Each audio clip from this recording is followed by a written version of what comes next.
Olá, boa noite para você, 7h20. Hoje na capital tivemos um anúncio importante. O novo governador eleito, Carlos Moisés, anunciou os 4 nomes de novas secretarias no estado, repercutiu em todo o estado. Vamos acompanhar como foi a coletiva.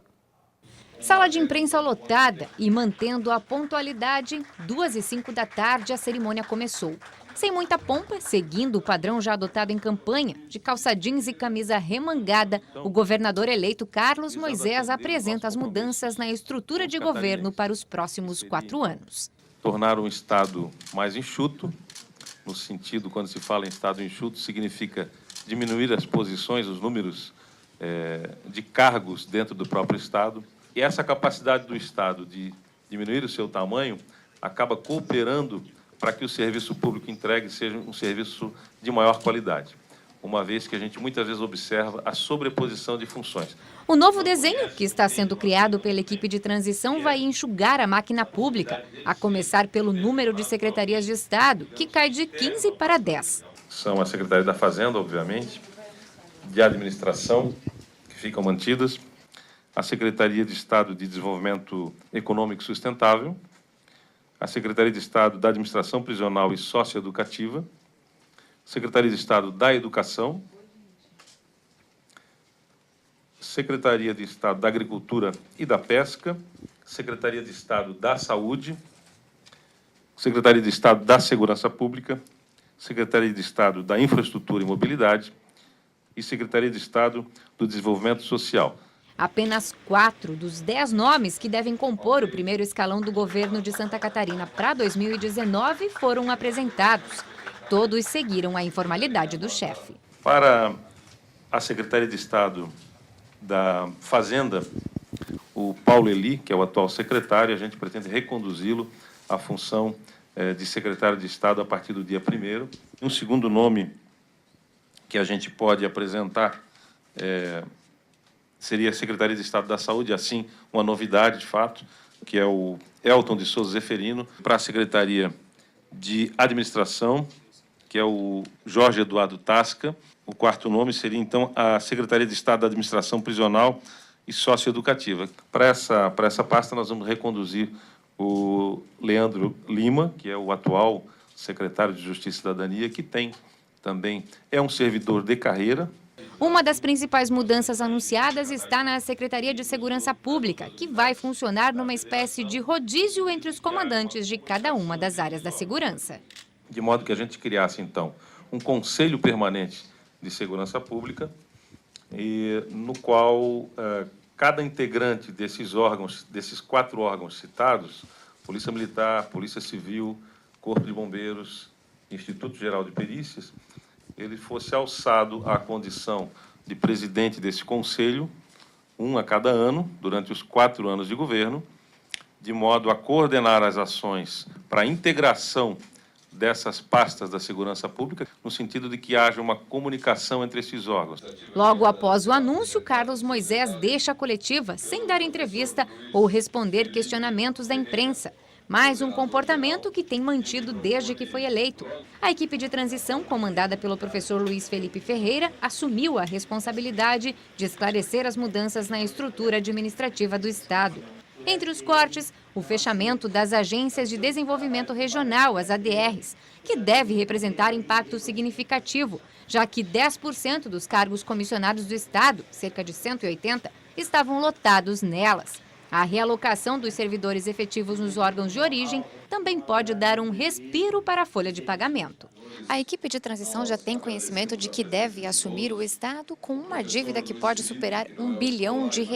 Por isso, a urgência em reorganizar toda a estrutura, especialmente com cortes de gastos, para que os reflexos já comecem a aparecer ainda no primeiro quadrimestre do próximo ano. Para que eu equacione todas essas dívidas, nós temos que economizar R$1 bilhão e aumentar a receita em 2. Com 3 bilhões nós colocamos tudo em dia e ainda sobra dinheiro para investimento. Cortes, medidas de enxugamento na máquina pública. Dá para a gente dizer que o governo, estando ciente de uma dívida de R$1 bilhão, começou bem? Será, Prisco? Boa noite. Boa noite, Cibele. Boa noite a todos. Olha, é uma missão desafiadora para o nosso novo governo, porque não se trata apenas de 1 bilhão.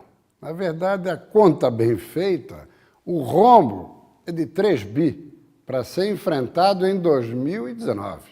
E por isso, da confirmação nesse primeiro momento do secretário Paulo Eli. O governador só não disse que é uma permanência provisória, transitória, para justamente fazer a transição entre o atual governo e o futuro.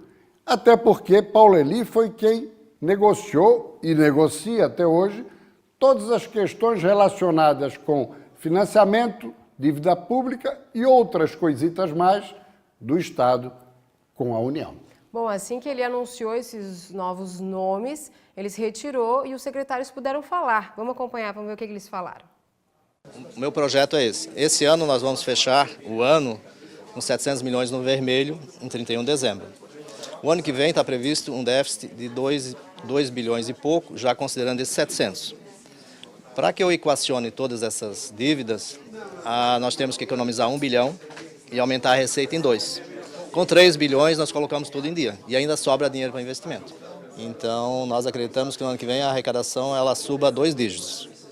Subindo 2 dígitos nós colocamos todas as contas em ordem. Bom, o direcionamento que o governador Moisés deu para a pasta da administração é tornar o Estado cada vez mais leve, mais enxuto, mais ágil, né, na sua administração, para poder entregar ao cidadão um serviço de melhor qualidade. Realmente entregar um serviço de saúde de qualidade, que as pessoas entendam que a saúde ela pode dar certo sim, independente do local de estado que elas estejam.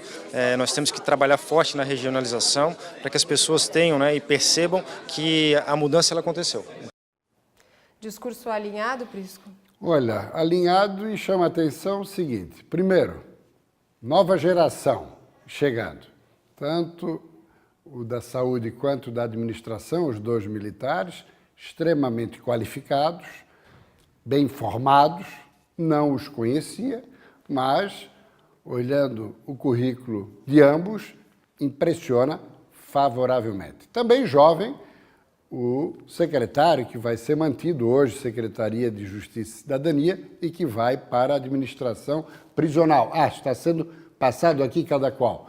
Muito bem, então, só para completar, eu diria o seguinte, eu diria que o único nome assim que já tem um pouco mais de idade é justamente Paulo Eli. Os outros são jovens, portanto, é uma renovação. Nós vimos aí na sequência os 4 nomes, com as 4 imagens e suas respectivas secretarias. 2 mantidos pelo atual governo, mas que fique muito claro, foram mantidos pela sua qualificação e não por vinculação político-partidária. Se mantém aquele discurso de uma equipe técnica, então, Prisco? Sem dúvida, sem dúvida. A gente não enxergou ainda, entre os nomes relacionados, ninguém que tenha assim, uma vinculação político-partidária. A expectativa é que fossem que fosse um número maior de secretários anunciados. E até mesmo as mudanças, que eu acho que agora serão os próximos telões, Cibele, as mudanças foram apresentadas às novas secretarias, mas se esperava um pouco mais de profundidade nas alterações. Diria que ficou um pouco ainda superficial. Temos aí as 10 novas secretarias, houveram aí composições de várias áreas, outras extintas, secretarias, planejamento, por exemplo, absorvido pela administração e fazenda, o turismo absorvido pelo desenvolvimento econômico e daí por diante. E ali na Secretaria de Segurança Pública, aquilo que o governador eleito, Carlos Moisés, colocou, que nesse guarda-chuva ficará a Polícia Militar, a Polícia Civil, o IGP, Instituto Geral de Perícia, e também o Corpo de Bombeiros. Todos com um processo de rodízio anual no contexto de um conselho. Me parece uma boa iniciativa. Isso que eu ia te perguntar, Prisco, em relação a essa que dá para a gente dizer que é uma das principais mudanças anunciadas, como entender essa divisão e a maneira como vão ser coordenadas? Exatamente, isso aí faltou explicitar hoje com um pouquinho mais de clareza e profundidade. Sim, porque temos uma Secretaria de Segurança Pública Então teremos um secretário de Segurança Pública, ou não? Isso não ficou claro. Ou o secretário de Segurança Pública é aquele que vai estar pilotando o Conselho? Ou vamos ter um secretário, mas é um secretário rainha da Inglaterra? Porque o comando militar vai estar sendo tocado pelo coronel a ser escolhido. O mesmo em relação à Polícia Civil, com o nome já anunciado semana passada de Paulo Queires, bem como expectativa em relação ao Corpo de Bombeiros e IGP. Então, aquele que estiver pilotando o Conselho é o secretário ou terá uma figura de secretário? Isso não ficou devidamente esclarecido. Como também, Cibele, não sei se seria nesse momento, mas a sociedade está aguardando uma palavra do governador eleito. A tolerância foi dada, um mês e meio, para tomar pé da situação, mas agora estamos a menos de 30 dias da sua investidura à frente do governo do Estado. Então, só mão única e não mão dupla não é possível. Só nas redes sociais respondendo ou falando o que ele considera prioritário, sim, mas o jornalista é justamente o porta-voz da opinião pública e da sociedade. Ele pergunta aquilo que a sociedade também deseja saber. E aí o governador tem que se colocar à disposição para interagir nessa direção, aliás, assim como está fazendo o seu correligionário Jair Bolsonaro, presidente eleito. Tá certo. Muito obrigada, Prisco, pelas informações. Okay? Até amanhã. Até amanhã.